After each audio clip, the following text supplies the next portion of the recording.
నమస్కారం ETV news కు స్వాగతం. హైదరాబాద్ మెట్రో రైల్ విస్తరణకు వచ్చే కేంద్ర కేబినెట్లో ఆమోదముద్ర పడేలా బీజేపీ తెలంగాణ నేతలు ప్రయత్నించాలని సీఎం రేవంత్ రెడ్డి కోరారు. Regional ring road, regional ring rail లాంటి రాష్ట్ర అభివృద్ధి కార్యక్రమాల కోసం కృషి చేయాలన్నారు. తమిడిహట్టి వద్ద బ్యారేజీ నిర్మాణం కోసం మహారాష్ట్రలో అవసరమయ్యే భూసేకరణ పూర్తయ్యేలా సహకరించాలని మాజీ గవర్నర్ విద్యాసాగర్ రావుకు విజ్ఞప్తి చేశారు. విద్యాసాగర్ రావు ఆత్మకథ ఉనిక పుస్తకాన్ని హైదరాబాద్లోని హోటల్ తాజ్ కృష్ణలో సీఎం రేవంత్ రెడ్డి ఆవిష్కరించారు. ఈ కార్యక్రమంలో కేంద్ర మంత్రి బండి సంజయ్, గవర్నర్లు బండారు దత్తాత్రేయ, కంభంపాటి హరిబాబు, మంత్రులు శ్రీధర్ బాబు, పొన్నం ప్రభాకర్, బీజేపీ ఎంపీ లక్ష్మణ్, మాజీ ఎంపీలు వినోద్ కుమార్, సుబ్బరామిరెడ్డి పాల్గొన్నారు. విద్యార్థి రాజకీయాలను ప్రోత్సహించాల్సిన అవసరం ఉందని రేవంత్ రెడ్డి అభిప్రాయపడ్డారు. చట్టసభల్లో ప్రధాన ప్రతిపక్ష నాయకుడికి కూడా సభానాయకుడితో సమాన గౌరవం ఉంటుందని, కాలక్రమేణా ఆ స్ఫూర్తి లేకుండా పోయిందని అన్నారు. 13 నెలలుగా విపక్ష సభ్యులను సభ నుంచి సస్పెండ్ చేయలేదని, చర్చ జరగాలన్నదే తమ అభిమతమని తెలిపారు. అమరావతితో కాదు, ప్రపంచ నగరాలతో పోటీ పడదామన్న రేవంత్ రెడ్డి రాష్ట్ర అంశాల్లో అందరూ కలిసికట్టుగా పనిచేయాల్సిన అవసరం ఉందని వ్యాఖ్యానించారు. రేవంత్ రెడ్డి చేపట్టిన హైడ్రా, మూసీ సుందరీకరణ బావున్నాయన్న విద్యాసాగర్ రావు స్కిల్ డెవలప్మెంట్ ద్వారా పేదరికాన్ని నిర్మూలించి దేశానికే ఆదర్శంగా నిలవాలని ఆకాంక్షించారు. కొత్తగా జారీ చేసే రేషన్ కార్డులకు ఎలాంటి నిబంధనలు విధించడం లేదని, పాత పద్ధతిలోనే కార్డుల జారీ ఉంటుందని తెలంగాణ బీసీ సంక్షేమ శాఖ మంత్రి పొన్నం ప్రభాకర్ తెలిపారు. రేషన్ కార్డులు, ఇందిరమ్మ ఇళ్ల పథకాలపై జీహెచ్ఎంసీ కార్యాలయంలో అధికారులతో మంత్రి సమీక్ష నిర్వహించారు. ఈ నెల 16 నుంచి 20 వరకు క్షేత్రస్థాయిలో అర్హులైన లబ్ధిదారులను ఎంపిక చేసి 26 నుంచి కొత్త కార్డులను జారీ చేస్తామని తెలిపారు. ఇందిరమ్మ ఇళ్లు ఒక్కో నియోజకవర్గానికి 3,500 కేటాయిస్తున్నట్లు చెప్పారు. ప్రజాపాలనలో ఇచ్చిన దరఖాస్తుల్లో 50% పరిశీలన పూర్తయిందన్నారు. స్థలం ఉండి ఇళ్లు లేని వారికి తొలి ప్రాధాన్యతగా ఇళ్ల కేటాయింపు జరుగుతుందన్నారు. ఆ తర్వాత మిగతా లబ్ధిదారులకు ప్రభుత్వ స్థలాలు లేదా బస్తీల్లో ఇళ్లను నిర్మించి ఇవ్వనున్నట్లు పొన్నం వివరించారు. భువనగిరిలోని బీఆర్ఎస్ పార్టీ కార్యాలయంపై కాంగ్రెస్ కార్యకర్తల దాడిని నిరసిస్తూ బీఆర్ఎస్ ఉమ్మడి నల్గొండ జిల్లా నేతలు చేపట్టిన ఆందోళనలు ఉద్రిక్తతలకు దారితీశాయి. భువనగిరిలో ఆందోళనకు బయలుదేరిన మాజీ ఎమ్మెల్యేలు పైళ్ల శేఖర్ రెడ్డి, కూసుకుంట్ల ప్రభాకర్ రెడ్డిని పోలీసులు అడ్డుకున్నారు. నాయకుల అడ్డగింతకు నిరసనగా పార్టీ కార్యకర్తలు రోడ్డుపై బైఠాయించి ఆందోళన చేపట్టారు. ఈ క్రమంలో పోలీసులు, నాయకులకు మధ్య తోపులాట జరిగి ఉద్రిక్తతకు దారితీసింది. బీఆర్ఎస్ కార్యకర్తలు ప్రభుత్వానికి వ్యతిరేకంగా నినాదాలు చేశారు.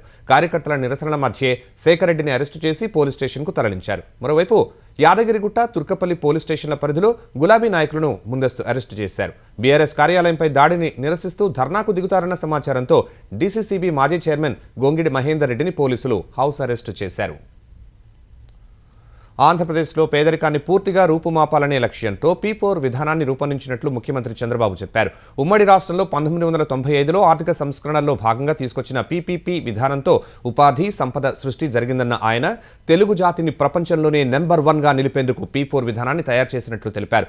సంక్రాంతి సందర్భంగా తెలుగు వారందరికీ శుభాకాంక్షలు చెప్పిన చంద్రబాబు P4 విధాన పత్రాన్ని విడుదల చేశారు. ఇప్పటికీ లక్షల కుటుంబాలు పేదరికంలోనే ఉన్నాయన్న చంద్రబాబు, గ్రామాలు, పట్టణాల్లో ఎంతోమంది కటిక పేదరికంలోనే ఉన్నారని, విద్య, వైద్యం, పౌష్టికాహారం, తాగునీరు దొరకని పరిస్థితిలో ఉన్నారని తెలిపారు. ఇలాంటి పరిస్థితి మార్చేందుకు P4 విధానపత్రం ఆవిష్కరిస్తున్నట్లు పేర్కొన్నారు. ఉన్నత స్థానాలకు చేరిన వారు పేదలకు అండగా నిలవాలన్న సీఎం, పేదల విద్య, ఉపాధి, నైపుణ్యం పెంచేందుకు చేయూతనివ్వాలని కోరారు. ఈ మేరకు ప్రతి ఒక్కరి సంకల్పంతో పేదరికం లేని సమాజం నిర్మిద్దామని తెలిపారు. ఆంధ్రప్రదేశ్లో భవన నిర్మాణాల లేఅవుట్ల అనుమతులను మున్సిపాలిటీలకు బదలాయిస్తూ ప్రభుత్వ ఉత్తర్వులు జారీ చేసింది. అర్బన్ డెవలప్మెంట్ అథారిటీల పరిధి నుంచి మున్సిపాలిటీలు, కార్పొరేషన్లు, నగర పంచాయతీలు, గ్రామ పంచాయతీలకు అధికారాలను బదలాయించింది. పాలనాపరమైన సౌలభ్యం కోసం ప్రస్తుతం ఉన్న నిబంధనలను సవరించినట్లు జీవోలో ప్రభుత్వం పేర్కొంది. ఇక నుంచి భవనాలకు మున్సిపాలిటీలు, కార్పొరేషన్లే అనుమతులు జారీ చేసేలా చట్ట సవరణ చేసింది. నగర పంచాయతీల్లో 3 ఎకరాలు దాటితే DTCP అనుమతి తప్పనిసరని స్పష్టం చేసింది. గ్రామ పంచాయతీలు 300 చదరపు మీటర్లు, 10 మీటర్ల ఎత్తు వరకు అనుమతులు మంజూరు చేసింది. అనధికారిక కట్టడాలపై మున్సిపల్, కార్పొరేషన్, నగర పంచాయతీలు చర్యలు తీసుకునేలా అధికారాలు బదలాయించింది. తిరుపతి తొక్కిసలాట బాధితులకు అన్ని విధాలుగా అండగా ఉంటామని ఆంధ్రప్రదేశ్ హోంమంత్రి వంగలపూడి అనిత భరోసా ఇచ్చారు. తొక్కిసలాటలో మృతి చెందిన 6గురిలో 4 విశాఖవాసులే కావడం దురదృష్టకరమన్నారు. టీటీడీ సభ్యులు జ్యోతుల నెహ్రూ, పనబాక లక్ష్మి, MS రాజుతో పాటు టీడీపీ ఏపీ అధ్యక్షుడు పల్లా శ్రీనివాస్, విశాఖ ఉత్తర ఎమ్మెల్యే విష్ణుకుమార్ రాజుతో కలిసి బాధిత కుటుంబాలను ఆమె పరామర్శించారు. విశాఖలోని కంచెరపాలెంలో తొక్కిసలాట బాధితురాలు శాంతి ఇంటికి వెళ్లి కుటుంబ సభ్యులను ఓదార్చారు. 27,50,000 రూపాయల చెక్కును అందించారు. మృతుల కుటుంబంలో ఒకరికి ఒప్పంద ఉద్యోగం ఇచ్చేందుకు చర్యలు చేపడతామని హామీ ఇచ్చారు. లాస్ ఏంజలీస్లో కార్చిచ్చు తీవ్ర ప్రమాదకరంగా మారే పరిస్థితులు కనిపిస్తున్నాయని అమెరికా వాతావరణ శాఖ హెచ్చరించింది. సోమవారం నుంచి బుధవారం వరకు గంటకు 120 కిలోమీటర్ల వేగంతో గాలులు వీచే అవకాశం ఉందని తెలిపింది. కార్చిచ్చు కారణంగా ఇప్పటివరకు 16 మంది మరణించగా 12,000కు పైగా నిర్మాణాలు బూడిదయ్యాయని కాలిఫోర్నియా ప్రభుత్వం ప్రకటించింది. ఈ వారంలో 6 కార్చిచ్చులు చెలరేగగా మిగతావి అదుపులోకి వచ్చినప్పటికీ లాస్ ఏంజలస్ను నామరూపాలు లేకుండా చేసిన పాలిసైడ్స్ ఈటెన్ ఫైర్లు మాత్రం అంతకంతకు విస్తరిస్తున్నాయి. 22,600 ఎకరాలను దగ్ధం చేసిన పాలిసైడ్స్ ఫైర్ను ఇప్పటివరకు 11%, ఆల్టాడేనాలో 14,000 ఎకరాలను బూడిద చేసిన ఈటెన్ ఫైర్ను 15% మాత్రమే నియంత్రించగలిగారు. పాలిసైడ్స్ ఫైర్ ప్రస్తుతం బ్రెంట్వుడ్ వైపు మళ్లింది. ఇక్కడ లిబ్రోన్ జేమ్స్, ఆర్నాల్డ్, ఉపాధ్యక్షురాలు కమలా హ్యారిస్ నివాసాలు ఉన్నాయి. ప్రస్తుతం లాస్ ఏంజలస్ నగరంలో దాదాపు 57,000 ఇళ్లకు కార్చిచ్చు ముప్పు పొంచి ఉండగా ఆయా ప్రాంతాలను ఖాళీ చేయాలని అధికారులు ఆదేశాలు జారీ చేశారు. ఛత్తీస్గఢ్ బీజాపూర్ జిల్లా మర్డేడు పోలీస్ స్టేషన్ పరిధిలో జరిగిన ఎన్కౌంటర్లో 4 మావోయిస్టులు మృతి చెందారు.